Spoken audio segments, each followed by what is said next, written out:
O Poder do Hábito, de Charles Duhigg, é um livro indicado para quem deseja obter uma rotina mais saudável e produtiva. Duhigg é um repórter estadunidense que já ganhou o prêmio Pulitzer em sua trajetória, além de ser graduado na Universidade Yale e Harvard Business School. Neste microbook, você aprenderá a condicionar seus hábitos para potencializar as suas metas e ganhos. Ficou interessado? Então ouça em 12 minutos como executar seus dias de um modo harmônico. Como os hábitos funcionam.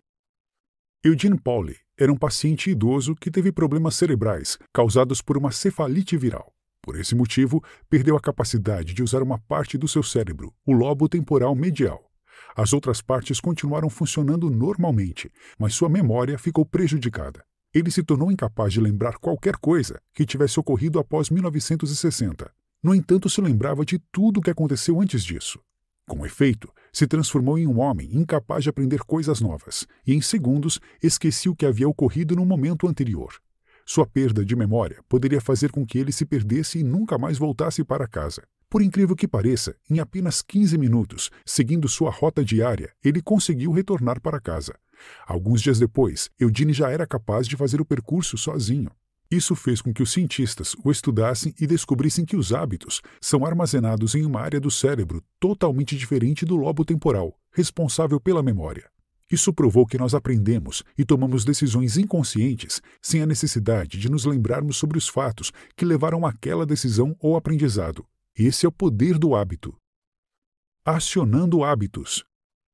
Nosso cérebro é uma máquina poderosa. Ele está constantemente encontrando maneiras para se esforçar menos e automatizar rotinas, apenas para economizar energia. Um hábito funciona em um fluxo de 3 etapas. Gatilho. Algo acontece e seu cérebro entende este gatilho como um chamado para entrar no modo automático e escolher qual rotina usar. Rotina é uma ação física, emocional ou mental que é automaticamente acionada pelo gatilho. Recompensa. Um estímulo positivo ocorre e diz ao seu cérebro que aquela rotina funciona e, dessa forma, é armazenada. Entender como os hábitos são acionados é importante, pois nos dá controle sobre nós mesmos. Como criar hábitos. O principal motivo pelo qual as pessoas estudam esse tema é aprender a criar hábitos e reforçar as práticas consideradas mais positivas. Assim, um hábito relativamente novo, adotado pela população, por exemplo, é a simples rotina de escovar os dentes. Claude Hopkins, um publicitário americano, incentivou este hábito ao amarrá-lo a um gatilho comum no dia a dia das pessoas. Em seus anúncios, ele dizia: "Passe sua língua nos dentes, você sente uma camada sobre eles.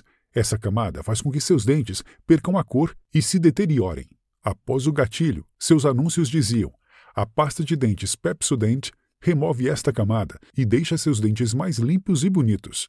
A grande verdade é que esta camada é natural e a pasta de dentes da Pepsodent não a remove. Entretanto, o gatilho era tão poderoso que bastava as pessoas passarem a língua nos dentes e isso as conectava com a ideia de escovar os dentes, rotina, e a recompensa, sorriso limpo e brilhante. Menos de 10 anos após esta campanha, a população americana que escovava os dentes cresceu quase 10 vezes. A técnica de Claude Hopkins é simples e segue os 3 passos. 1. Crie um gatilho na sua mente, ou na mente das pessoas. 2. Associe uma rotina positiva a ele. 3.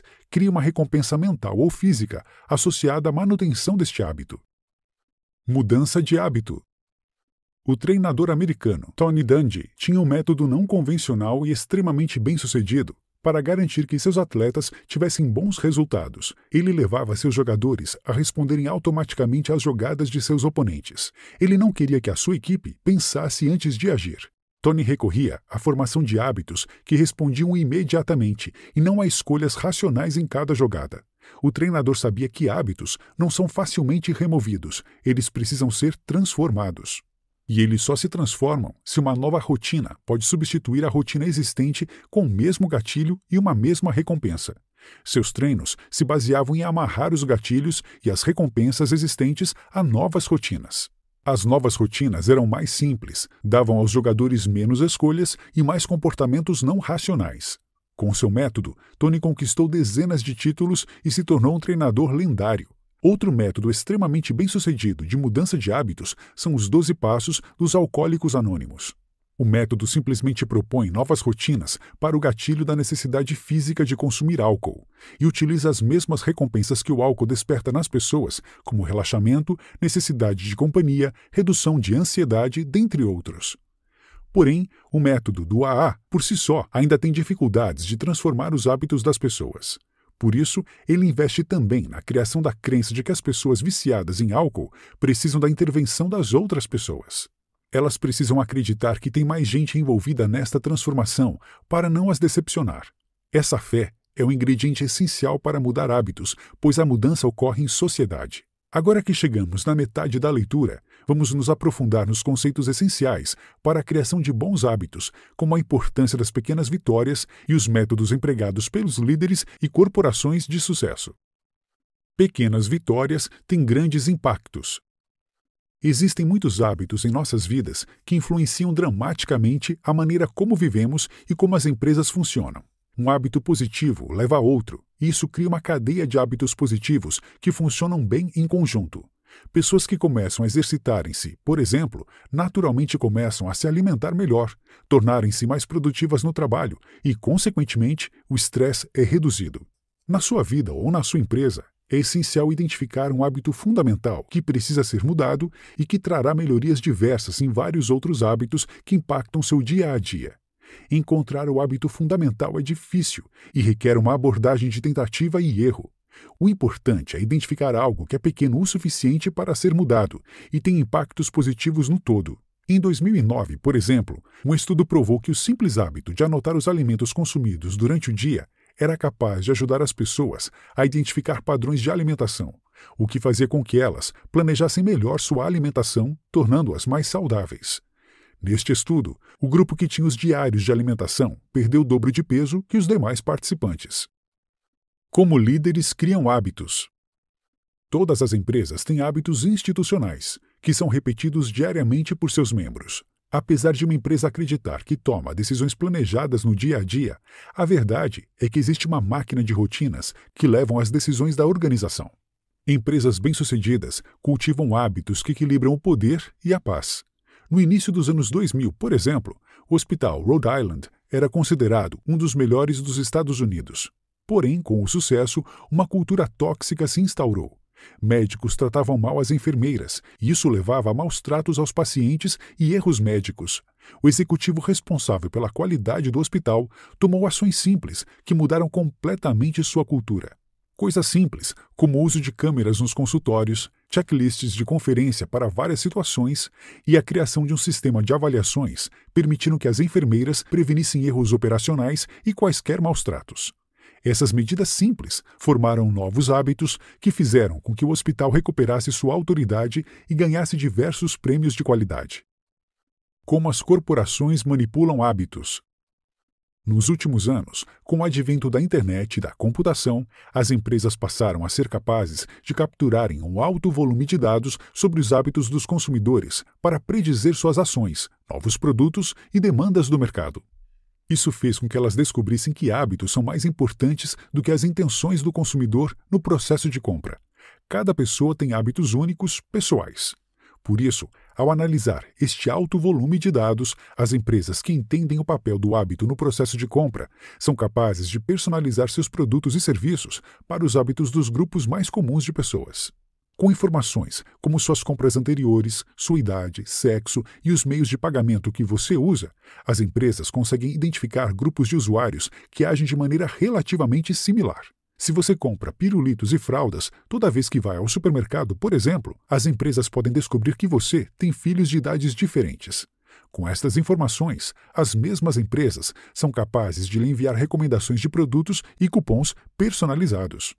Outra abordagem comum, no marketing baseado em dados, consiste em se aproveitar de grandes eventos na vida das pessoas, como o primeiro emprego, o casamento ou o nascimento de um filho, criando oportunidades para a formação de novos hábitos nas pessoas. Você precisa entender que as empresas acompanham seus hábitos e os usam como iscas e gatilhos para a manipulação dos seus padrões de consumo e deve estar pronto para resistir às ofertas que se aproveitem disso. O hábito e a sociedade criando movimentos. Em tempos de segregação racial nos Estados Unidos da América, uma história se destaca. Rosa Parks, uma mulher negra, desafiou o sistema e se assentou na parte branca do ônibus, que era dividido entre brancos e negros. Ela começou uma grande onda que culminou com o fim desta segregação, através deste simples, mas poderoso gesto. Ela foi presa e, quase imediatamente, grupos começaram a distribuir panfletos e fazer um boicote ao sistema de transportes. O boicote se tornou um novo hábito da comunidade, gerou protestos e, eventualmente, a necessidade do Ato dos Direitos Civis de 1964 nos Estados Unidos. Rosa não foi a primeira pessoa a fazer isso, mas este também não foi apenas um ato desafiando o sistema. Ela tinha laços e amigos em sua comunidade.